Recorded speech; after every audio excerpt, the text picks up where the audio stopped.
오늘은 예수님의 부활이 확정하는 것, 이런 제목으로 성경 공부하겠습니다. 제목을 기억합니다. 예수님의 부활이 확정하는 것. 여러분, 죽은 자의 부활을 쉽사리 믿을 수 있습니까? 믿을 수 없습니다. 그렇기 때문에 옛날이나 지금이나 죽은 자가 다시 살아난다는 것은 쉽게 믿어지지 않는 사건인 것입니다. 예수님 당시에 우리 예수님을 곁에서 모시고 있던 사도들마저 예수님을 가까이에서 늘 만나고 뵙고 배우던 그 여러 제자들마저 예수님의 부활을 쉽게 믿을 수가 없었습니다.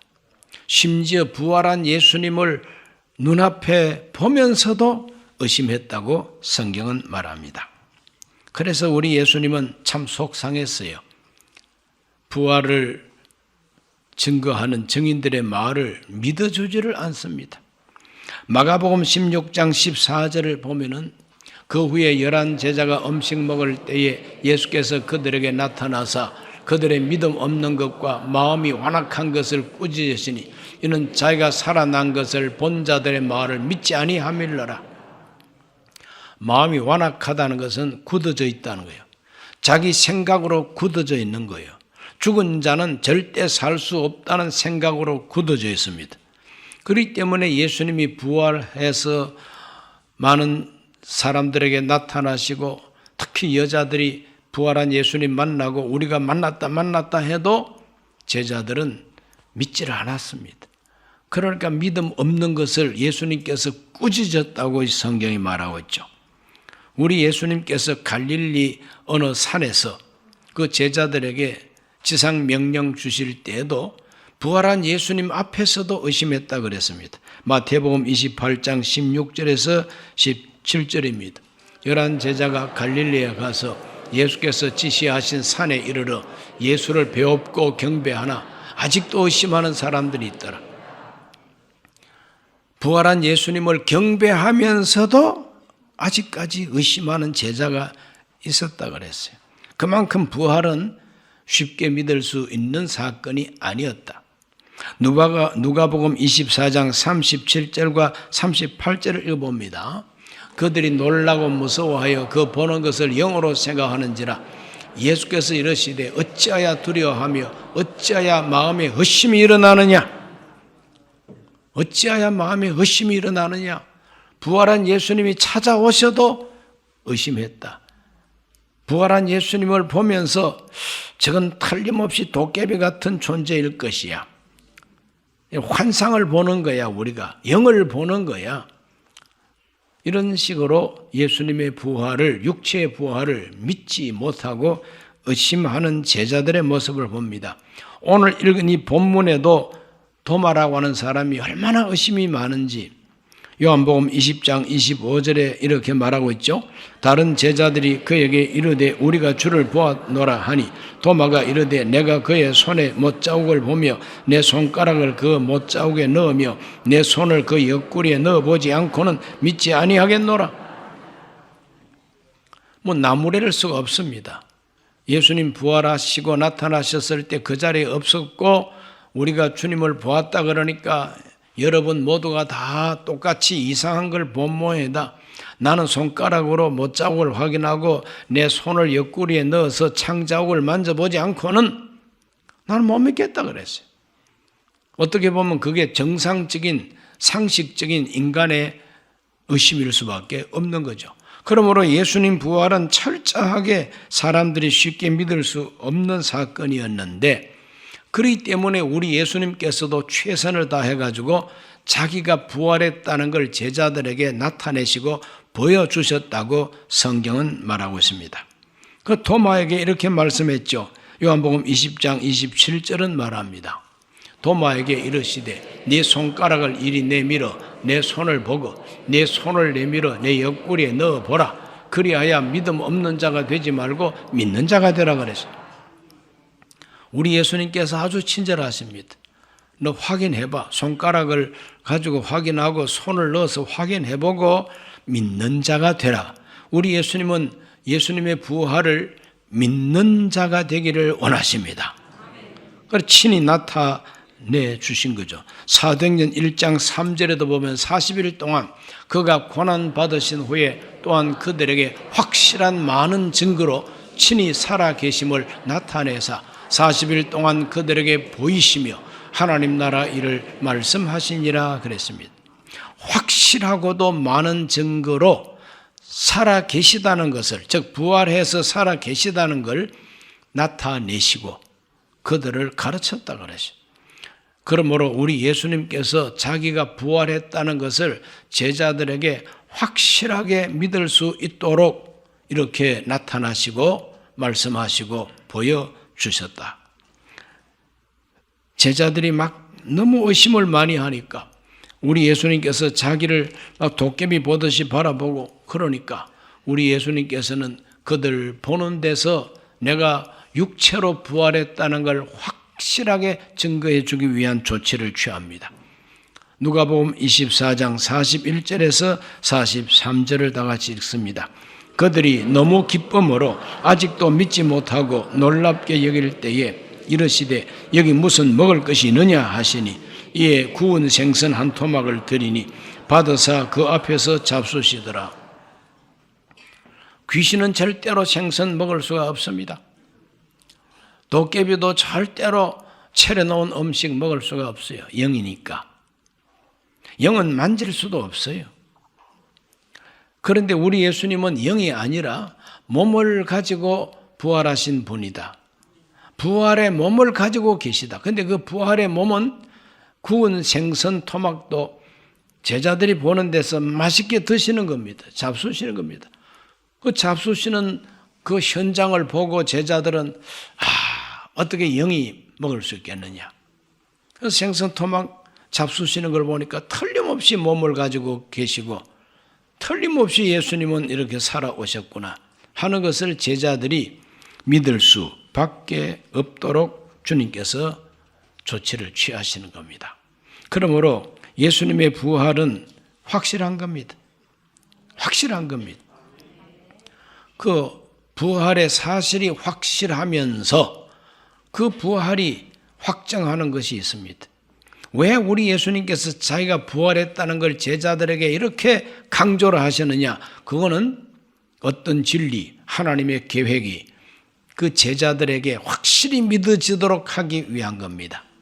첫째는 대속의 은혜를 확정하시는 것이 부활입니다. 대속의 은혜를 확정하시는 거예요.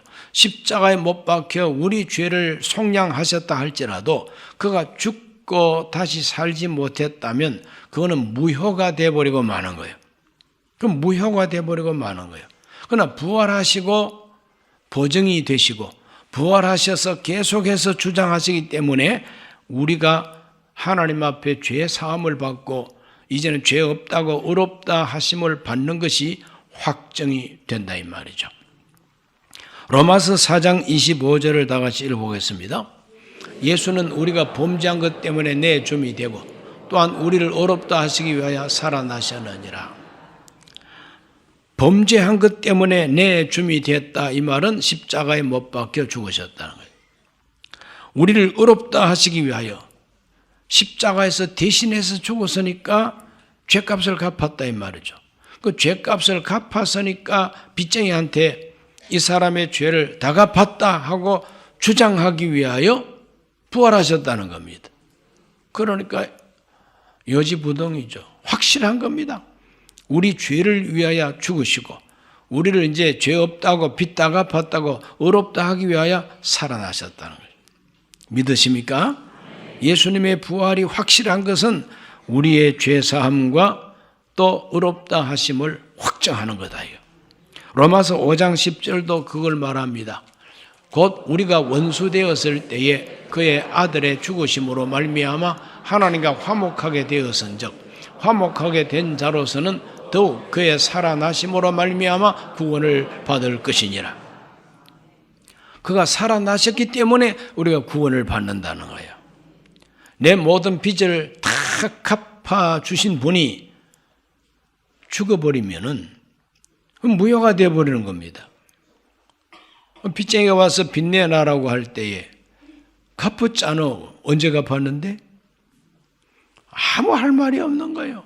그러므로 여러분, 이 세상에서도 어떤 돈 거래하고 할 때는 반드시 영수증이 필요한 거죠. 반드시 서류가 필요한 겁니다. 도장 찍힌 것이라야지, 도장도 안 찍혔는데 글자로만 가지고 빚 갚았다가 무효입니다. 그래서 언제 갚았다, 언제 받았다, 도장 탁 찍어야만이 법정 시비할 때에 증거 자료가 될 수가 있다. 인정하시면 아멘 해보세요. 그러므로 예수님의 부활은 저와 여러분의 죄를 완전히 속죄하고 속량했다고 하는 영수증이 바로 부활이다 이 말이에요. 그 부활한 예수님이 지금 살아 계시기 때문에 그가 보증인이 되시고 그가 대언자가 되어 우리를 위해서 하나님 앞에 간구하고 보증해 주시는 분으로 주님 하나님 우편에 앉아 계신다 이거죠. 변명할 수가 없어요. 아무도.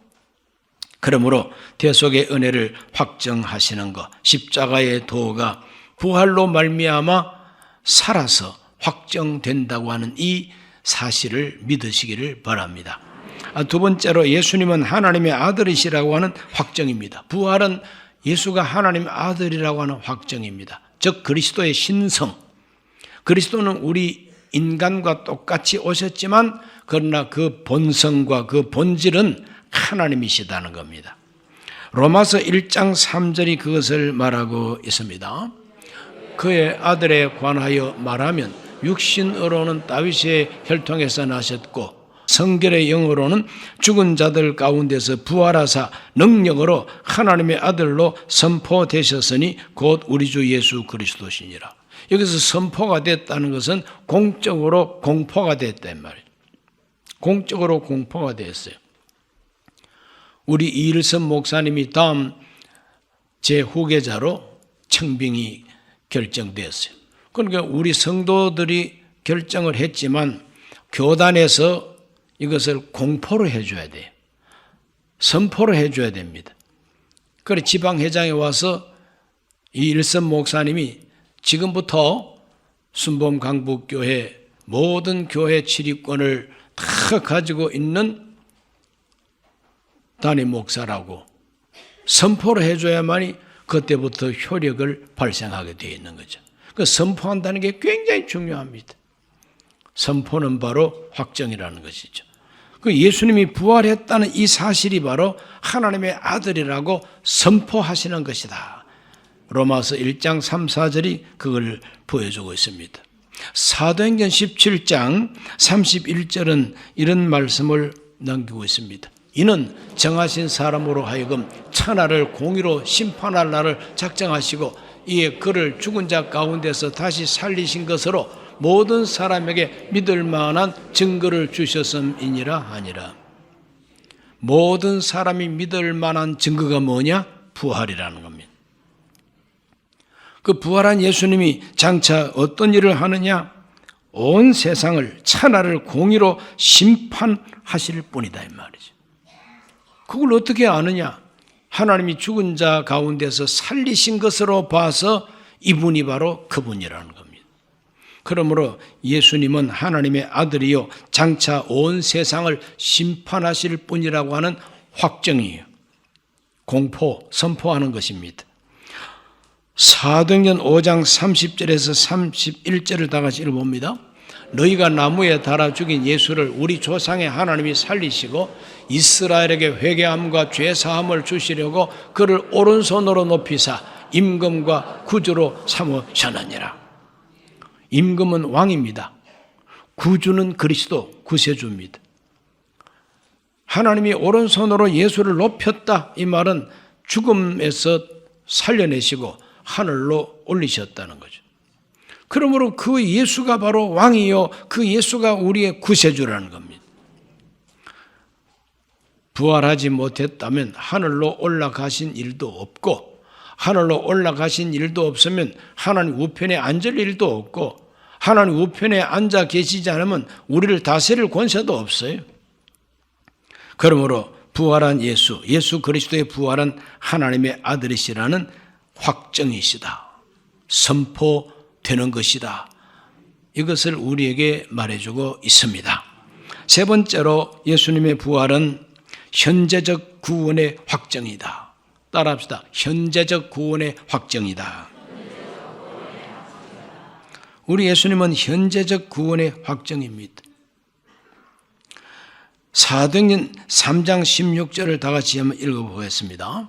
그 이름을 믿음으로 그 이름이 너희가 보고 아는 이 사람을 성하게 하였나니 예수로 말미암아 난 믿음이 너희 모든 사람 앞에서 이같이 완전히 낫게 하였느니라. 부활한 예수 그리스도를 믿음으로 너희가 보고 아는 이 안전뱅이를 이렇게 완전하게 고쳤다는 겁니다. 그러므로 걸어보지 못한 미문의 그 안전뱅이가 걷기도 하고 뛰기도 하고 하나님을 찬송하는 놀라운 기적이 나타났는데 바로 그것이 오늘의 구원이죠. 오늘의 구원이에요. 미래의 구원만을 보장한다면 안전뱅이 된 차로 평생을 살다가 죽어서 천당 가는 게 미래 구원이에요. 그러나 지금 구원, 오늘의 구원이 뭐냐? 오늘 사람들한테 구걸하고 사는 안전뱅이, 이 운명이 달라지는 거죠. 달라지고 변화가 돼가지고 걷기도 하고 뛰기도 하고 하나님을 찬송하고 그럼 뭐 다리에 힘이 와가지고 걷고 뛰고 하니까 이제부터는 깡통 갖다 놓고 적선을 구하는 운명이 아니라 이제는 자기 발로 자기 손으로 일을 하고 농사 짓고 목축업하고 그래서 먹고 살 수 있는 생활력을 가지고 살아가는 운명의 변화. 세상 말로 팔짝 고치는 거예요. 현재적 구원을 확정해 주는 겁니다. 사도행전 4장 10절 말씀 읽어봅니다. 너희와 모든 이스라엘 백성들은 알라. 너희가 십자가에 못 박고 하나님이 죽은 자 가운데서 살리신 나사렛 예수 그리스도의 이름으로 이 사람이 건강하게 되어 너희 앞에 섰느니라. 부활하신 예수 그리스도의 이름으로 이 사람이 건강하게 서 있다는 거예요. 이것이 바로 오늘의 구원이고 현재적 구원입니다. 로마서 10장 9절 말씀 읽어봅니다. 네가 만일 내 입으로 예수를 주로 시인하며 또 하나님께서 그를 죽은 자 가운데서 살리신 것을 네 마음에 믿으면 구원을 받으리라. 바로 전도를 받고 복음을 듣고 이 시간에 지금 여기에서 예수 그리스도의 부활을 믿고 입으로 시인하면 구원 받는다는 거예요. 그러므로 현재적 구원을 확정해 주는 것이 예수 그리스도의 부활이다. 예수 그리스도를 믿고 기도하고 병 고치고 표적이 나타나고 기도가 응답이 되고 하나님 능력을 체험하고 이 모든 변화의 체험은 오늘의 구원, 현재적 구원인데 이것을 보정해 주는 것, 확정해 주는 것이 부활이라는 겁니다. 부활하지 못했다면 그런 일은 일어날 수가 없다. 부활을 하셨기 때문에 살아 계시기 때문에 오늘 우리의 기도는 이렇게 응답이 된다는 겁니다. 믿으시면 아멘 하시죠. 우리 예수님은 이와 같이 현재적 구원을 확정해 주시는 것이다. 부활, 그것은 바로 구원의 확정이다. 언제적 구원이냐? 과거 구원, 미래 구원보다도 지금 여기서의 구원이다. 그 부활을 믿기 때문에 오늘도 이 자리에 모였습니다. 그 부활을 믿기 때문에 오늘 우리는 기도합니다. 그 부활을 믿기 때문에 우리는 하나님께 소망을 두고 기다리는 것이죠. 인내할 수가 있는 것입니다. 낙심하지 않기를 주의 이름으로 축원합니다. 네 번째로 예수님의 부활은 믿는 자들의 부활을 확정해 주는 것입니다. 믿는 자가 부활한다는 확정이에요. 오늘 이 자리에 모인 저와 여러분이 다 믿는 자 아닙니까? 우리가 다 믿는 자입니다. 그런데 우리도 예수님처럼 부활한다고 하는 확정, 그것이 바로 예수의 부활이라는 겁니다.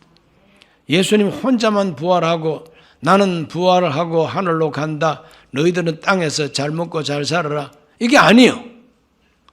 내가 부활한 것처럼 장차 너희들도 부활한다는 거예요. 고린도전서 15장 19절로 20절을 다 같이 읽어봅니다. 만일 그리스도 안에서 우리가 바라는 것이 다만 이 세상의 삶뿐이면 모든 사람 가운데 우리가 더욱 불쌍한 자이리라. 그러나 이제 그리스도께서 죽은 자 가운데서 다시 살아나사 잠자는 자들의 첫 열매가 되셨도다.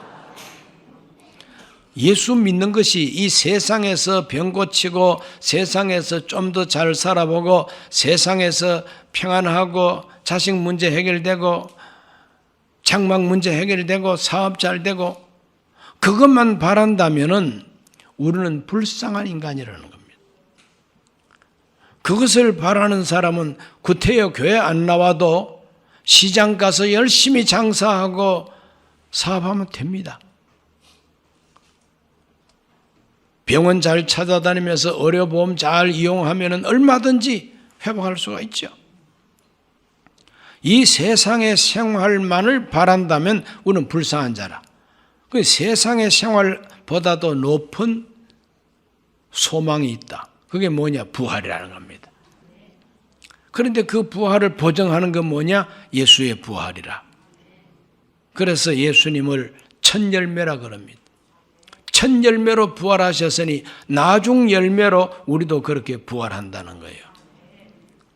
저도 여러분도 다 장차 죽었다가 부활한다는 걸 믿으시기를 바랍니다. 부활 신앙이 확실하면은 죽음이 두렵지 않고 부활 신앙이 확실하면은 죽음이 슬픔이 아니다는 거예요. 고린도후서 4장 14절 말씀 읽어봅니다. 주 예수를 다시 살리신 이가 예수와 함께 우리도 다시 살리사 너희와 함께 그 앞에 서게 하실 줄을 아노라. 믿습니까? 예수를 살리신 하나님이 예수와 함께 저와 여러분도 다시 살려가지고 서게 해주신다. 하나님 앞에 서게 해주신다는 거예요. 골로새서 3장 4절 말씀 읽어봅니다. 우리 생명이신 그리스도께서 나타나실 그때에 너희도 그와 함께 영광 중에 나타나리라. 나타난다는 말은 예수님이 다시 오신다 이 말입니다. 저 공중에 나타나십니다. 예수님이 나타나실 때 우리가 다 변화된다고 하는 것을 바울은 계속 주장하고 있습니다.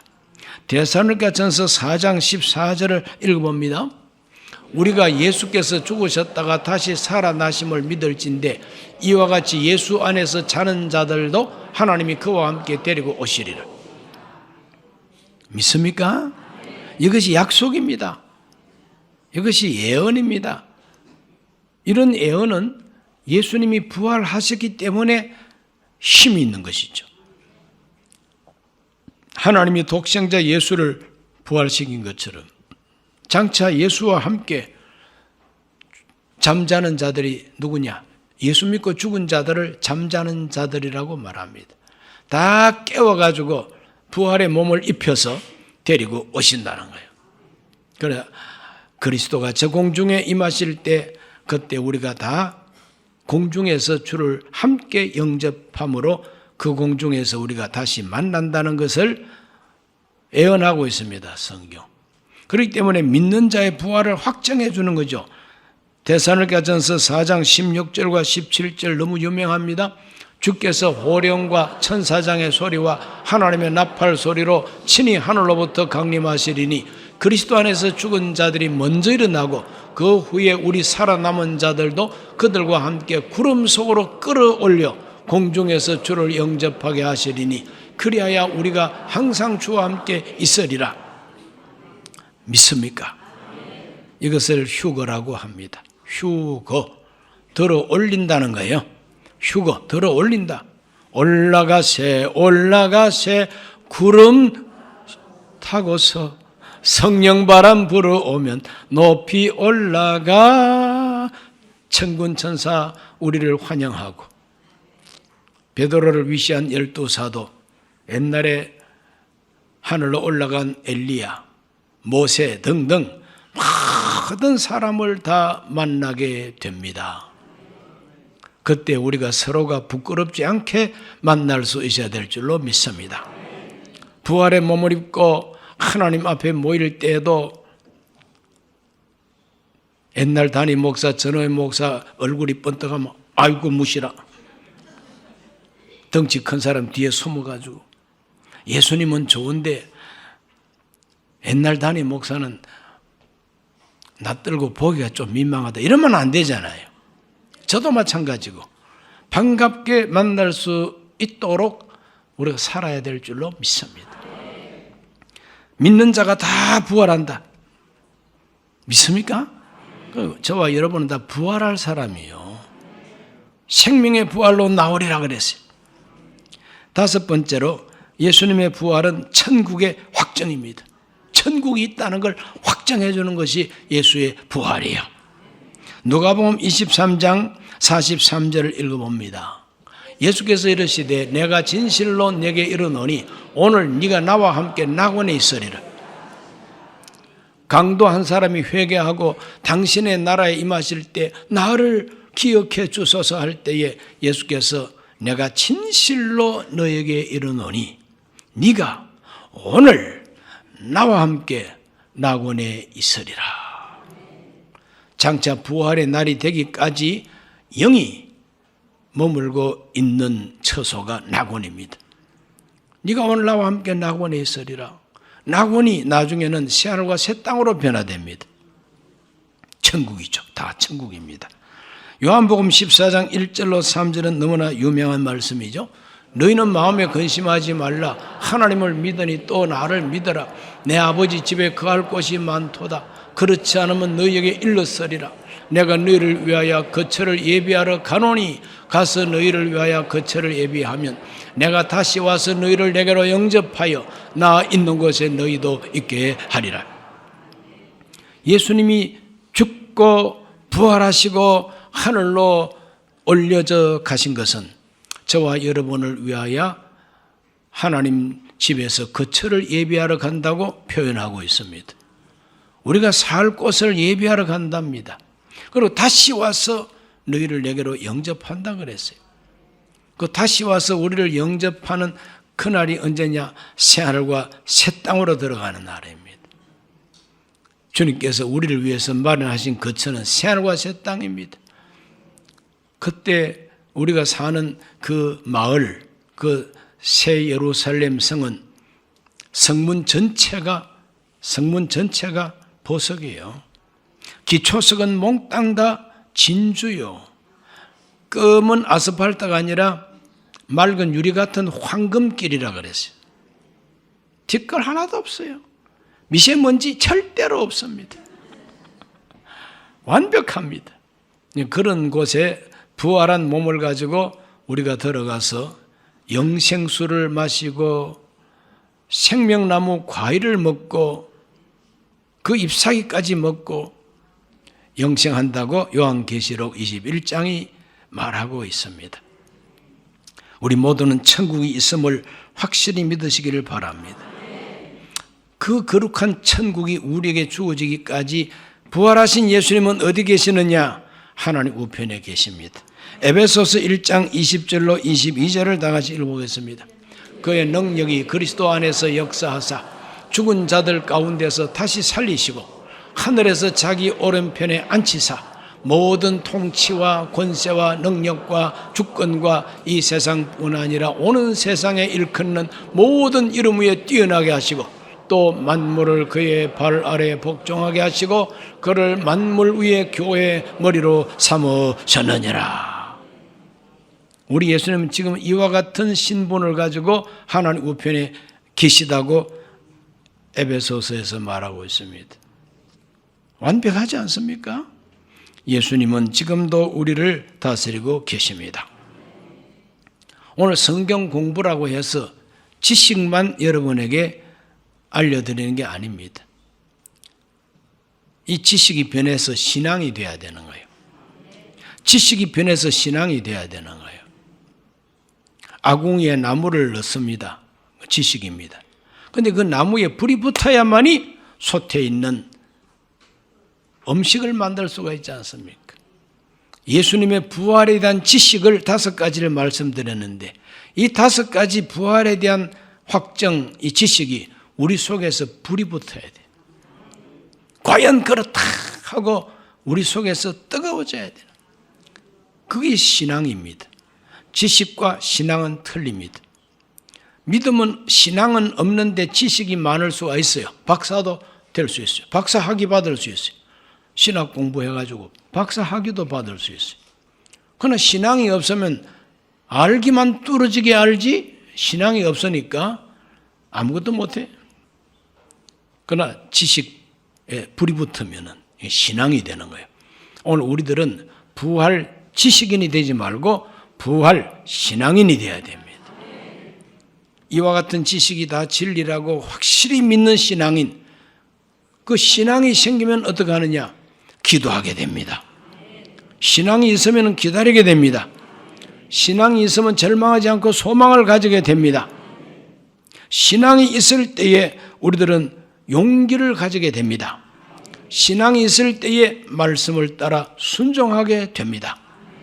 오늘 우리 모두는 부활 지식에 머물지 말고 부활 신앙인으로서 하나님 앞에 신앙 생활을 하게 되시기를 바랍니다. 기도드립니다. 하나님 아버지, 오늘 주님 앞에 나와 성경 공부하고 기도하는 우리 성도들, 성경 공부 지식만 가지지 말게 하여 주시고 이 지식이 우리 안에서 성령의 불로 타오르게 하여 주셔서 신앙 생활이 되게 하여 주옵소서. 예수님 이름으로 기도하옵나이다. 아멘.